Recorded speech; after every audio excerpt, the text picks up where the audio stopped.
Ei, pessoal, boa noite. Estamos aqui com mais um podcast, né? Mais uma informação preciosa sobre tantos distúrbios, transtornos e síndromes que afligem a população e ultimamente a gente tem visto, né, muitos diagnósticos por aí de várias síndromes. Eu costumo falar que a síndrome, né, os transtornos mentais, eles são as doenças do século, né? O mal do século, e esse excesso de trabalho, esse excesso de carga, esse excesso que a gente tem vivido tem causado muito isso. E eu trouxe aqui mais uma vez a nossa querida Adriele Pena, né? Essa psiquiatra incrível aqui e especialista nessas síndromes e transtornos, para falar um pouquinho de uma síndrome que vocês estavam me pedindo há um tempo já para poder falar, que é a síndrome de Capgras. Né? E o que é essa síndrome? Bem-vinda, Adriele. Ei, gente, boa noite. É um prazer estar aqui novamente.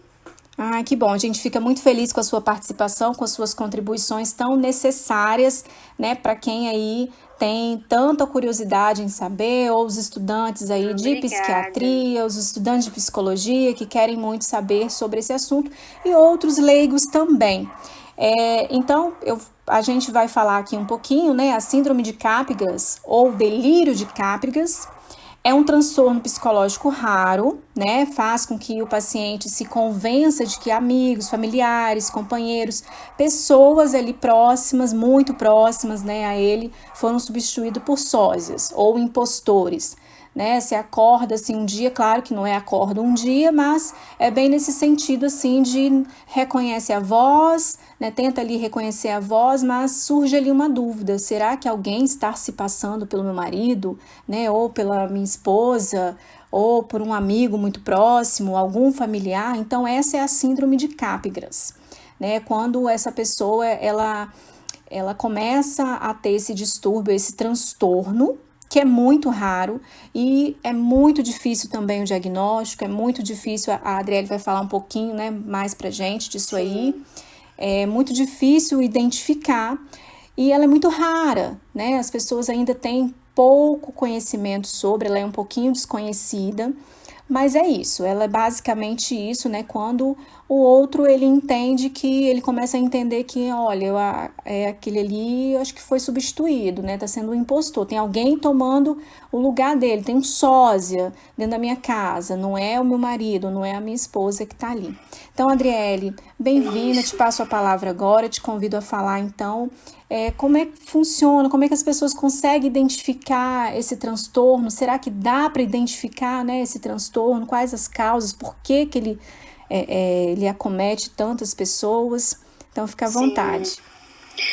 Então, gente, a síndrome de Capgras, ela não tem ainda, assim, uma resposta, né?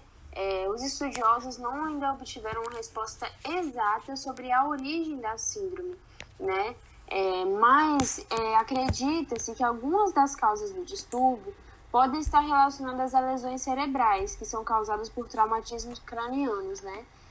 As lesões ali no cérebro. E em regiões responsáveis pelo reconhecimento facial, as emoções, que são o lobo occipital, né, que faz o reconhecimento facial, as emoções, o sistema límbico é responsável por esse, né, por esse entendimento das emoções. Uhum. E alguns estudiosos acreditam que pode estar relacionado com traumatismos cranianos nessas regiões. Uma das possíveis causas, né, são problemas psicológicos, como, por exemplo, eu posso citar aqui o complexo de Édipo. O complexo de Édipo configura uma situação onde os filhos, eles têm desejos amorosos pelos pais, né? Ciúmes de um dos pais, e eles vão acreditar que o outro é o impostor, né? Então, traumas crânioencefálicos, que a lesão física ao tecido cerebral pode ser uma das possíveis causas. Intoxicação por consumo de drogas, como consequência de demências também, né? Como, por exemplo, aí, muito conhecida a doença de Parkinson, a doença de Alzheimer. E ela também pode se originar quando se quando se sofre, o indivíduo sofre alguma doença crônica. Então, assim, não existe, né, uma causa universal para a síndrome de Capgras, mas existem essas especulações e acreditam que esses citados que eu citei podem ser algumas das causas. Falando um pouquinho sobre o diagnóstico, por ser um distúrbio difícil de diagnosticar, como você já disse, Liliane, é importante que o profissional fique bem atento aos indícios que o paciente vai apresentar ao longo do tempo. Como, por exemplo, um dos principais, no caso, o que mais é presente assim, em sintoma da síndrome, se baseia, né, no que você já explicou, acreditar que alguém próximo é um impostor. E por ele passa a achar que essas situações ao seu redor vão se tratar de uma substituição. E eles vão acreditar que um sósia tomou o lugar da outra pessoa. Isso vai ser o principal sintoma da síndrome. Então, assim, você vê uma pessoa que, vamos pegar já pelo que você falou, a esposa acordou um dia e começou a suspeitar que o seu esposo não é realmente o seu esposo. Ela reconhece a fisionomia dele, reconhece a sua voz, mas não sente aquele afeto por ele. Ela tem algo estranho ali que não bate. Então, isso é um sintoma, assim, muito, como eu posso dizer, que vai muito esclarecedor, né, para se trazer um diagnóstico.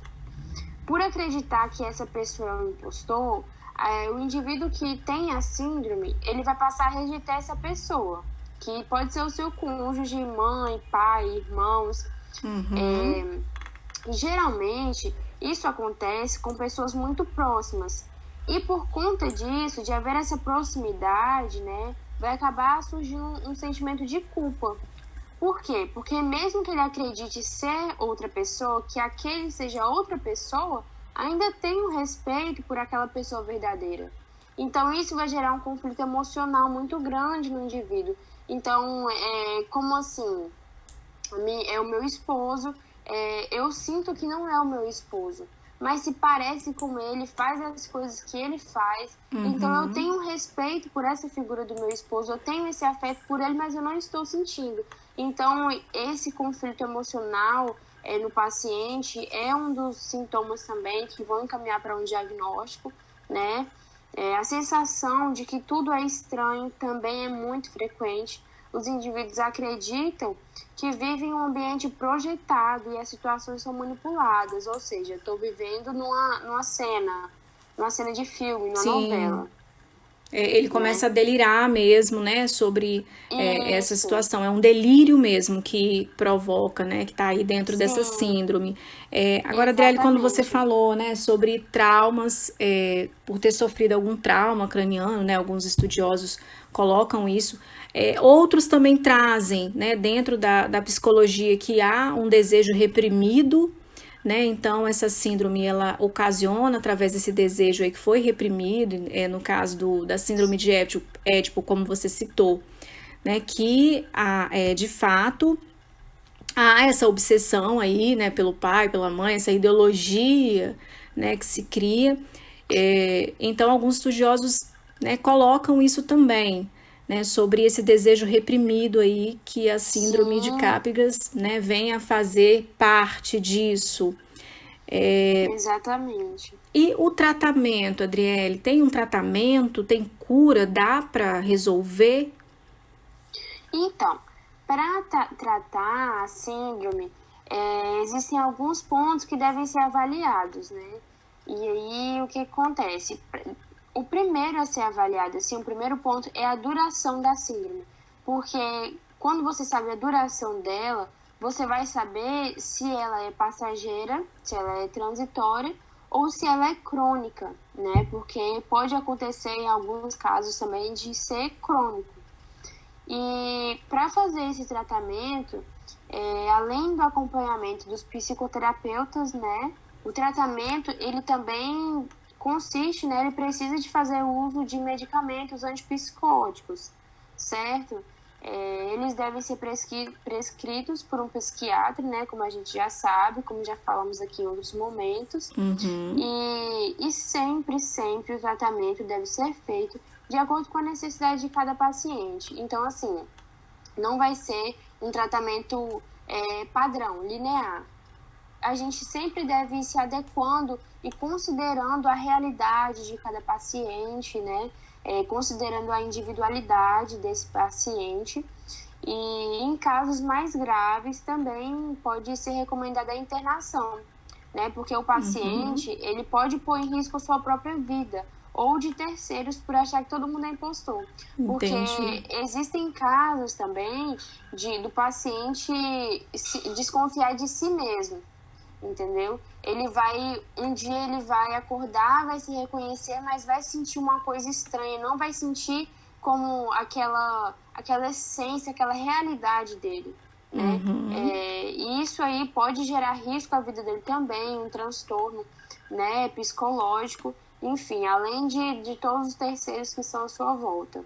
Entendi. Então, o tratamento vai muito, né, de cada paciente aí, mas a base, então, são com antipsicóticos, né, anticonvulsivos, isso o psiquiatra, né, quem vai prescrever, e associado a um psicólogo também, né, que precisa dessa terapia e desse muito acompanhamento, né, que é muito importante estar bem alinhado aí, essa psicoterapia, né, e a ingestão da medicação, né, os psicotrópicos aí também são essenciais ao tratamento. Então, Adriele, a gente te agradece, né, a sua participação por ter falado um pouquinho da síndrome de Capgras. Eu que agradeço pela oportunidade mais uma vez. Que isso, a gente tá aqui muito feliz, né, por trazer isso e deixar as pessoas informadas, né, para que esses transtornos, essas síndromes também não venham sendo rotulados aí à torta e à direita, como muitas vezes nós vemos por aí. Então, sim, ela existe, é uma síndrome séria, né, tem tratamento, não há ainda, né, essa precisão igual você falou, há estudos, né, descartam algumas possibilidades, consideram outras, enfim, e que fique claro, né, para que todos possam aí ter acesso e entender um pouquinho mais. E aí, galera, olha, se alguém tiver mais alguma dúvida, alguma pergunta, pode deixar na descrição, pode deixar aí embaixo do link o seu comentário, a sua dúvida, e sendo possível a gente volta aqui com a Adriele, né, dentro da área de psiquiatria, ela vem falar aqui mais uma vez sobre a síndrome, sobre os tratamentos, sobre esses transtornos que tem mexido muito e que estão aí em evidência, né, sobre as pessoas. Então, mais uma vez, Adriele, obrigada por estar sempre aqui disponível no nosso canal, estar sempre aqui com a gente, gravando esse podcast, sempre produzindo material, né, produzindo conteúdo para essa galera tão ouvinte, tão assídua aí, dentro da área da psiquiatria e da psicologia. Obrigada mais uma vez, Adriele. Obrigada. Até mais. Tchau, galera. Até mais. Tchau, tchau.